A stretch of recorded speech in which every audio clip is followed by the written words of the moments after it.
আজকে এমন এক ইস্তেগফারের দুয়ার কথা বলবো, আর এই আমল করতে গেলে চারিদিক থেকে টাকা পয়সা আসতেই থাকবে।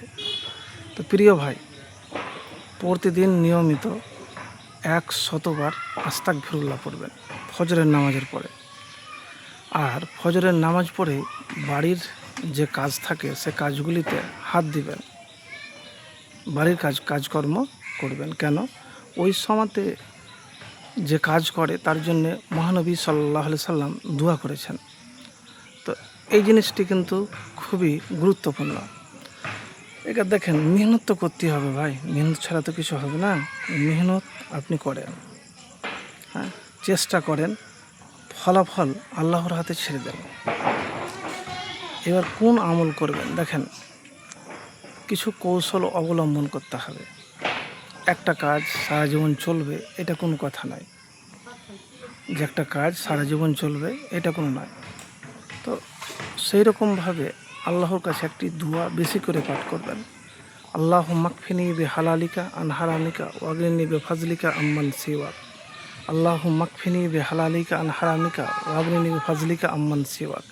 তো এই দোয়াটি বেশি বেশি করে পড়বেন, এই দোয়া বেশি বেশি করে আপনি পড়বেন। চারিদিক থেকে দেখেন, সময়টাকে যদি সঠিকভাবে মূল্যায়ন করেন, অপচয় না করেন, তাহলে ইনশাল্লাহ চারিদিক থেকেই টাকা আসবে। সময়টা খুব গুরুত্বপূর্ণ জিনিস। যে সময় চলে যায় সে সময় আসে না। তাই সময়কে নষ্ট না করে তাকে কাজে লাগান। নামাজের মাধ্যমে, দুয়ার মাধ্যমে, কর্মের মাধ্যমে, রিজিকের তলাশ করার মাধ্যমে, তসবিহ তাহলিল করার মাধ্যমে, এক কথায় পারফেক্ট আপনার কাজে লাগাতে হয়।